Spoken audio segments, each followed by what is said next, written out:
नमस्कार दोस्तों, electrical technician channel में आपका स्वागत है। दोस्तों, आज के इस वीडियो के द्वारा हम सीखेंगे कि किस प्रकार से हमारे घरों में इस्तेमाल किए जाने वाला टेबल फैन होता है, उसका वायरिंग कैसे किया जाता है। ठीक है, तो जो हमारा टेबल फैन होता है दोस्तों, उसका जो मेन पार्ट होता है उसके बारे में देख लेते हैं। तो यहाँ पे देखिए दोस्तों, जो हमारा टेबल फैन होता है उसका सबसे मेन पार्ट होता है उसका मोटर। ठीक है, तो यहाँ पे हमारा टेबल फैन का मोटर है। ठीक है, अब जो हमारा टेबल फैन होता है उसमें आप एक स्विच भी देखते होंगे। ठीक है, इस स्विच को प्रेस करके हम फैन को चालू करते हैं और उसके स्पीड को भी कंट्रोल करते हैं। ठीक है, उसके बाद देखिए दोस्तों, जो हमारा मोटर होती है उसके स्पीड को कंट्रोल करने के लिए उसके अंदर में एक रेजिस्टेंस लगाया जाता है। उसके बाद यहाँ पर एक कैपेसिटर भी लगा होता है। ठीक है दोस्तों, अब देखिए, अब जो हमारा फैन है उसके अंदर पावर सप्लाई को लेके जाने के लिए एक प्लग टॉप का इस्तेमाल किया जाता है। तो इन्हीं 5 इलेक्ट्रिकल कंपोनेंट का इस्तेमाल करके हमारा टेबल फैन बनता है। ठीक है, अब देखिए दोस्तों, ये जो हमारा मोटर है, इस मोटर के अंदर से 3 वायर बाहर में आए हैं। ठीक है, यहाँ पे आप देख सकते हो ब्लैक, ब्लू और रेड कलर के बाहर वायर आए हैं। ठीक है,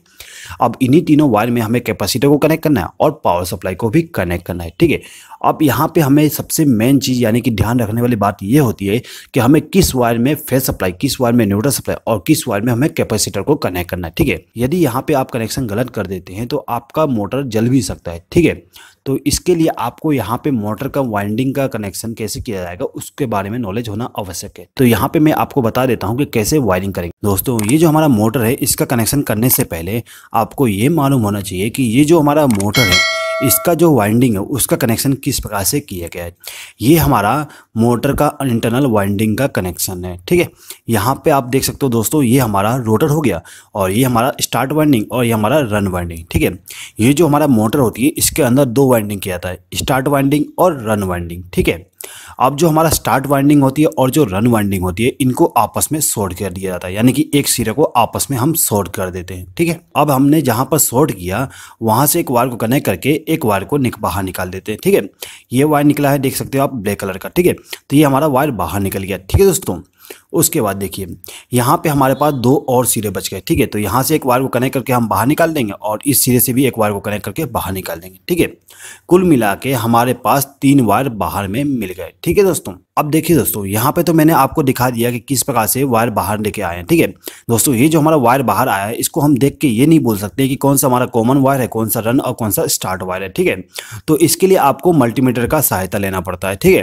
तो अब आप क्या करोगे, मल्टीमीटर के द्वारा सबसे पहले तो आर और बी के बीच में रेजिस्टेंस को मेजर करोगे। ठीक है, यहाँ पर मैंने जब रेजिस्टेंस मेजर किया तो हमारा रेजिस्टेंस 240 आ गया। ठीक है, यहाँ पर हमने माना है कि 240 रेजिस्टेंस आ गया। ठीक है, उसके बाद मैं क्या करता हूँ कि जो हमारा ब्लैक वायर है और जो ब्लू वायर है उसके बीच में रेजिस्टेंस को मेजर करता हूँ। ठीक है, तो उसका रेजिस्टेंस 210 आ गया। यहाँ पे मैं एक्चुअल वैल्यू नहीं बता रहा हूँ। ठीक है, मैं एग्जांपल के लिए आपको यहाँ पे लिख के बता रहा हूँ। ठीक है दोस्तों, उसके बाद मैं क्या करूँगा कि जो हमारा रेड वायर है और जो ब्लू वायर है उनके बीच में रेजिस्टेंस को मेजर करूँगा। ठीक है, यानी कि मल्टीमीटर के प्रोब को एक यहाँ पे कनेक्ट कर दूंगा और दूसरे को यहाँ पे कनेक्ट कर दूंगा। ठीक है, और उसको कनेक्ट करने के बाद जो रेजिस्टेंस आएगा वो 450 के लगभग आएगा। ठीक है, यहाँ पे जो हमारा रेजिस्टेंस है वो 450 क्यों आया, क्योंकि देखिए दोस्तों, यहाँ पे 2 वाइंडिंग का रेजिस्टेंस सीरीज में आ गया। ठीक है, तो इसलिए रेजिस्टेंस ज़्यादा आ गई है। ठीक है, और यहाँ पे सबसे कम आया है 210। ये क्यों कम आया, क्योंकि हम यहाँ पे केवल इस वायर और इस वायर यानी कि रन वाइंडिंग का रेजिस्टेंस को मेजर किए। ठीक है, और यहाँ पे थोड़ा ज़्यादा आया है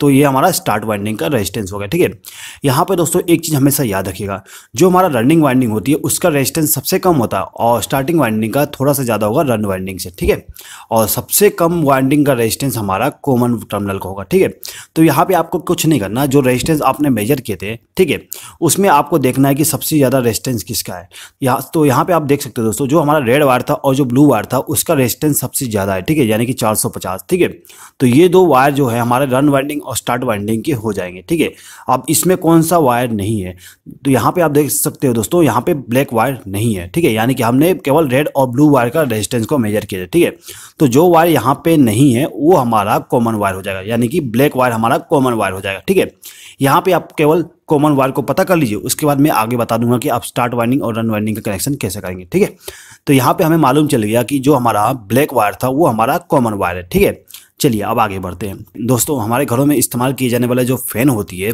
उससे रिलेटेड 2 वीडियो ऑलरेडी मैं बना चुका हूँ, ठीक है। पहले वीडियो में मैंने एक्सप्लेन किया हूँ कि किस प्रकार से हम सीलिंग फैन का वायरिंग करते हैं, और दूसरा हमारा जो एयर कूलर होता है यानी कि वाटर कूलर होता है उसका कनेक्शन किस प्रकार से किया जाता है। दोस्तों यदि आप उन दोनों वीडियो को देखना चाहते हैं तो उन दोनों वीडियो का लिंक मैं डिस्क्रिप्शन में दे दूंगा, आप वहाँ पर क्लिक करके देख सकते हैं, ठीक है दोस्तों। चलिए आगे बढ़ते हैं। तो यहाँ पे हमारा जो इलेक्ट्रिकल इक्विपमेंट है इनका कनेक्शन करना है। तो कनेक्शन करने के लिए सबसे पहले हम क्या करेंगे कि जो हमारा कॉमन वायर है यानी कि ब्लैक वायर, ठीक है, इस वायर में हम न्यूट्रल सप्लाई को लाके डायरेक्ट कनेक्ट कर देंगे, ठीक है। तो यहाँ पे मैंने क्या किया, न्यूट्रल वायर जो था उसको लाके सीधा कनेक्ट कर दिया, ठीक है।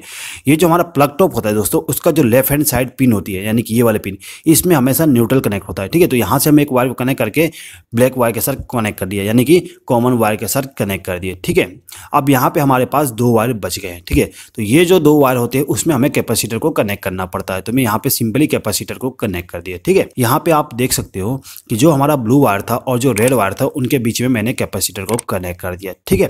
तो हमारा तीनों वायर का कनेक्शन कंप्लीट हो गया, ठीक है। अब हम क्या करेंगे दोस्तों, जो हमारा प्लग टॉप है उसका जो फेस वाली टर्मिनल है, ठीक है, उस टर्मिनल से एक वायर को कनेक्ट करेंगे और जो हमारा स्विच है उसका जो स्टॉप पुश बटन है उसमें कनेक्ट कर देंगे, ठीक है, यानी कि रेड पुश बटन के साथ कनेक्ट कर देंगे, ठीक है। यहाँ पर मैंने कनेक्ट कर दिया, ठीक है। अब यहाँ पे जो हमारा रेजिस्टेंस है इसको इन तीनों स्विच के साथ कनेक्ट करना है। तो मैं क्या करता हूँ दोस्तों, देखिए ये हमारा 1 नंबर स्पीड हो गया, ये 2 नंबर और ये 3 नंबर स्पीड हो गया, ठीक है। 1 नंबर स्पीड में क्या होगा दोस्तों, हमारा जो फैन होगा वो सबसे लो स्पीड पे घूमेगा, ठीक है। 2 नंबर पे मीडियम स्पीड पे घूमेगा और तीसरे नंबर पे हाई स्पीड पे हमारा जो फैन है वो घूमेगा। तो यहाँ पे हमारा जो फैन है उसको लो स्पीड का कनेक्शन करना है। तो जो हमारा पहला नंबर का स्विच है उस स्विच से एक वायर को कनेक्ट करेंगे और उसको ले जाकर रेजिस्टेंस के पहले टर्मिनल के साथ कनेक्ट कर देंगे, ठीक है। यहाँ पे मैंने इसको कनेक्ट कर दिया, ठीक है दोस्तों। सेम टू सेम अब क्या करेंगे, जो दूसरा स्विच है उसमें से एक वायर को कनेक्ट करेंगे और उसको ले जाके बीच वाले टर्मिनल के साथ कनेक्ट कर देंगे, ठीक है।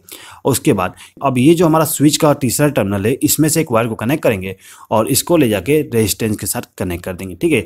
यहाँ पर मैंने तीनों टर्मिनल को यहाँ पे कनेक्ट कर दिया, ठीक है दोस्तों। अब हम क्या करेंगे दोस्तों, देखिए ये जो हमारा स्विच है इस स्विच में जो हाई स्पीड वाली पुश बटन है, ठीक है, ये वाली यानी कि 3 नंबर वाली, ठीक है, इस टर्मिनल से हम एक वायर को कनेक्ट करेंगे और इसको ले जाके रनिंग वाइंडिंग और जो स्टार्टिंग वाइंडिंग है उसकी एक वाइंडिंग के साथ कनेक्ट कर देंगे, ठीक है दोस्तों।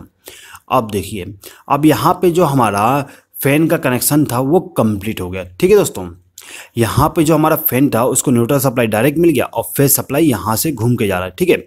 यहाँ पे हमारा जो फैन है वो कैसे काम करेगा एक बार देख लीजिए। यदि हमें फैन को चालू करना है तो हम क्या करेंगे कि पहले स्विच को प्रेस करेंगे, ठीक है। पहले स्विच को प्रेस करेंगे तो क्या होगा, यहाँ पे जो हमारा फेस सप्लाई है वो इसके साथ कनेक्ट हो जाएगा, ठीक है। और पावर सप्लाई क्या होगा, यहाँ से फ्लो होते हुए यहाँ तक चली जाएगी, ठीक है। अब यहाँ पे रेजिस्टेंस लगा हुआ है, ठीक है, तो रेजिस्टेंस लगाएगा वोल्टेज को ड्रॉप करेगा, ठीक है। अब वोल्टेज को ड्रॉप करने के बाद यहाँ से आउटपुट निकलेगा और ये सीधे ही हमारे फैन के में चला जाएगा, ठीक है। अब जो हमारा पावर सप्लाई जाएगा उस पावर सप्लाई के हिसाब से हमारा फैन रोटेट करेगा, ठीक है। अब यदि दोस्तों यहाँ पे हमारा जो फैन है वो रॉन्ग डायरेक्शन में घूम रहा है यानी कि अपोजिट डायरेक्शन में घूम रहा है, तो उसके लिए हम क्या करते हैं कि ये जो हमने वायर यहाँ पे कनेक्ट किए थे, ठीक है, उसको यहाँ से रिमूव करके दूसरे वायर के साथ कनेक्ट कर देंगे यानी कि ब्लू वायर के साथ कनेक्ट कर देंगे, ठीक है। इन दोनों वायर में फेस सप्लाई को इंटरचेंज करने पे हमारा जो फैन है उसका डायरेक्शन चेंज हो जाएगा, ठीक है। अब देखिए अब यदि मैं सेकेंड पुश बटन को प्रेस करता हूं तो क्या होगा, पावर सप्लाई यहाँ से जाएगी और इतना ही रेजिस्टेंस लाइन में रहेगा, ठीक है, ये वाला बाईपास हो जाएगा।